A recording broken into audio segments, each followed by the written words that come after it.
Hi folks, my name's Ian Abelson. I'm the Stewardship Manager for Six Rivers Land Conservancy. We are a small nonprofit land conservancy in southeast Michigan. We protect natural areas in our 5-county service region. So we help protect natural areas in Oakland, Macomb, Genesee, Lapeer, and St. Clair counties. And for the StewTalk today, I wanted to talk about the hazards of the field, at least the biological hazards. There's other stuff we have to worry about when we're doing field work. Is it raining?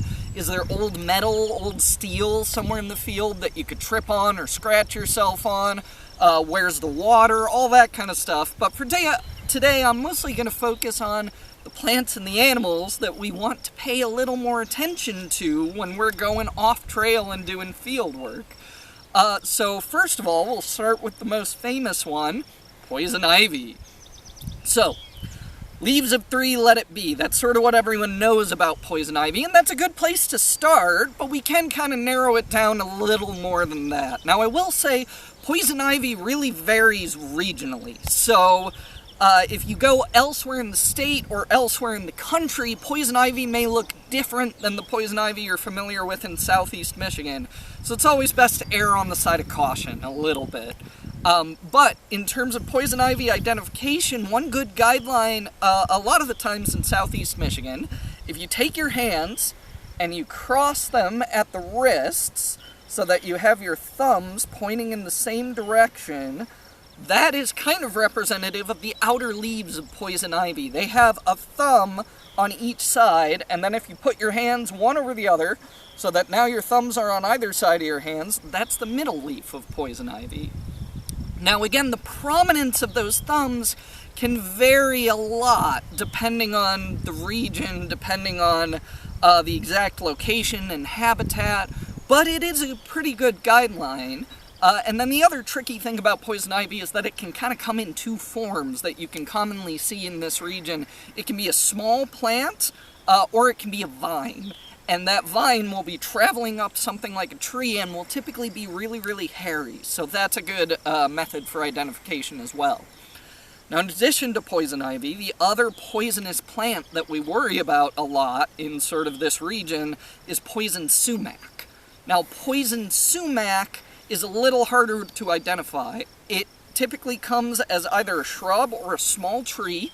It tends to live in wetter areas. That can be helpful. A lot of the times it's on the edge of a wetland or the edge of a big body of water. The leaves will usually be pointed upwards, and that's kind of one of the easier ways to tell that it's poison sumac, is those upward pointing leaves that are in usually 2 rows across the stem. The stem itself will be sort of a reddish tint sometimes, but that's a little harder to use. And in addition to that, those leaves will change color throughout the year. So they'll go from green to sort of a reddish color. So if it's on your property, you might be able to track that as well. Okay, so apart from the poisonous plants, in terms of insects, sure, there are mosquitoes and black flies, but really the one we tend to worry about the most is ticks. So we have 2 species of ticks in this region of Michigan. Unfortunately, they both have 2 different names. So there's the wood tick or dog tick, and there's the black-legged tick or deer tick. Now, they're really easy to tell apart. The black-legged tick or deer tick has black on the head and upper part of the body and red on the back part of the body, and the wood tick or deer tick has this sort of creamy, wavy pattern going down its body. They live in slightly different habitats, usually, but they have a very similar behavior. So they will hang out in, say, tall grasses or among shrubs, and they will wait for something to pass by. And as soon as something passes by, like you or me or a deer, they will cling on. So they'll grab on, usually somewhere on your lower body, and they'll slowly start to crawl up. So ticks, before feeding, will usually crawl up to find a good place to feed. Sometimes something like a crevice somewhere on your body. Sometimes they'll make it all the way up to the head and into the hair. And when they start to feed, they will make a small incision in the skin. Their saliva has a mild anesthetic, so it's actually very hard to feel a tick beginning to feed. And they can feed over a period of several days, and they'll become engorged with blood and eventually drop off. Now, the thing that we worry about the most with ticks, they can carry a few pathogens but Lyme disease is probably the most infamous. Now, the deer tick is definitely a carrier for Lyme disease. The wood tick or dog tick is not currently suspected to be a carrier for Lyme disease. But it can carry other pathogens, so it's definitely something you want to keep an eye out for as well. The good news is that when ticks get on your body, they don't bite immediately. Often they take quite a bit of time while they're crawling upwards. And even when they begin to bite, they don't transmit disease immediately either.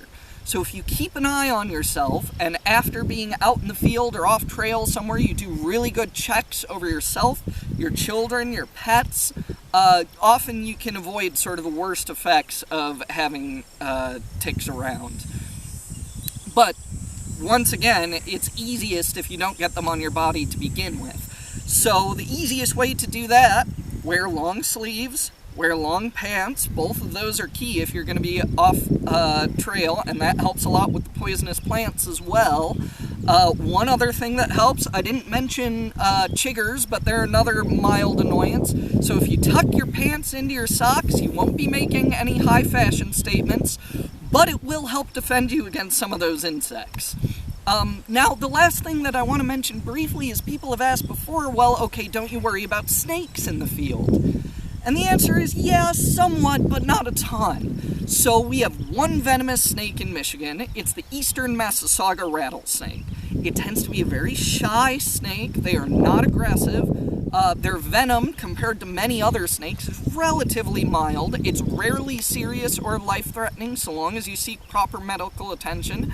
And they're a rattlesnake, so they warn you if you're getting a little too close with that rattle. So while we do have to keep an eye out for eastern Massasaugas, at the same time, they're not too high on our priority list of dangerous species.